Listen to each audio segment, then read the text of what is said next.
Hey everyone, my name is Wedge. In the upcoming weeks, we'll be doing a video on the best budget cards in Commander. Each week will feature a video on a different color. For the purpose of these videos, we'll try to keep the cards under $5. Everyone's budget is different, but in the grand scheme of things, we think that's a good baseline to set. Why are we doing this feature? Mostly because we know that some of you don't have infinite money to spend on Commander or are relatively new. This way you can learn some of the cheaper playables in each color. Remember, this isn't going to be a full list. These are just some general suggestions. We can't possibly talk about every single good budget card. Some of these may seem obvious to you, but others may not know about them, so keep that in mind. With that said, white can be a weak Commander color, but offers many powerful effects for under $5. Let's take a look. We'll start with Return to Dust. Artifacts and enchantments are ever present in Commander, and one of the best removal spells in the format is luckily uncommon.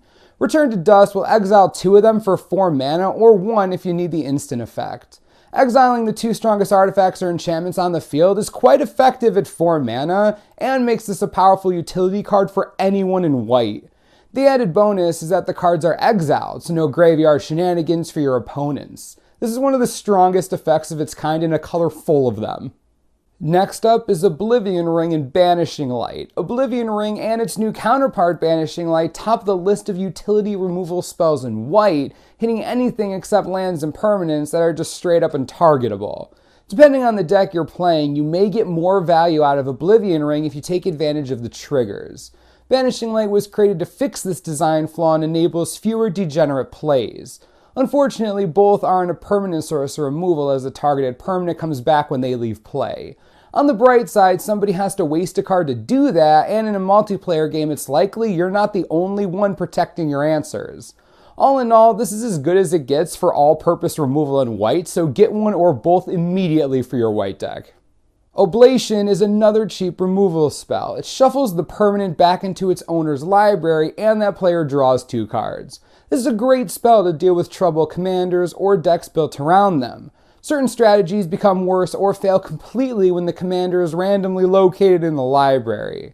Your opponent may get to draw 2 cards, but they likely won't be as good as the one you shuffled away. This is a must-have utility spell since it can deal with almost anything, and shuffle removal is powerful in Commander.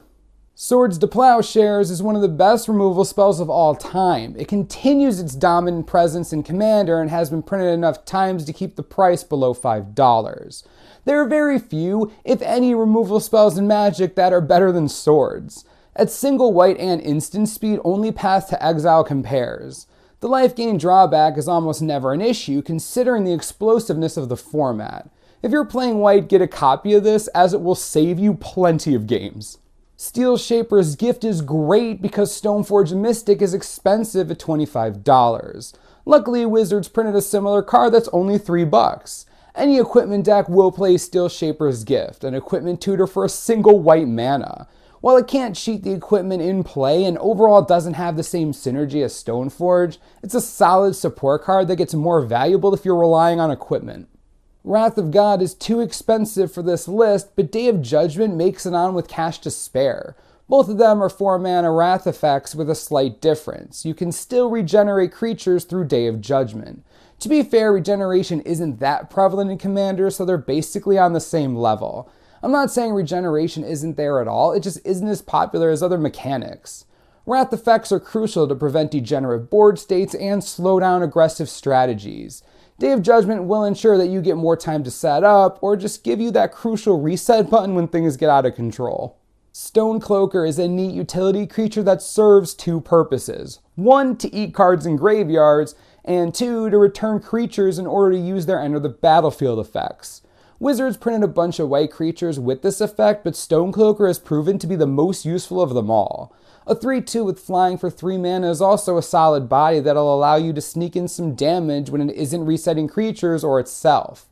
At the very worst, you can use it to save a key creature from removal. Highly recommended in any deck with blink effects, enter the battlefield triggers, or creatures in general, really. Flicker Wisp is similar to Stone Cloaker and just as useful in the same strategies, providing you with a one-shot blink effect. Though it doesn't have flash and doesn't hate graveyards, Flicker Wisp can blink any permanent in play. Aside from blinking creatures, you can reset planeswalkers or remove counters or auras from a permanent. It's very aggressive too, and will sneak in for some damage in the process. Likely this and Stone Cloaker will team up in the same deck to wreak some havoc. Mother of Runes, also occasionally seen constructed play, has a habit of giving opponents fits when they realize they need 2 removal spells just to kill a creature.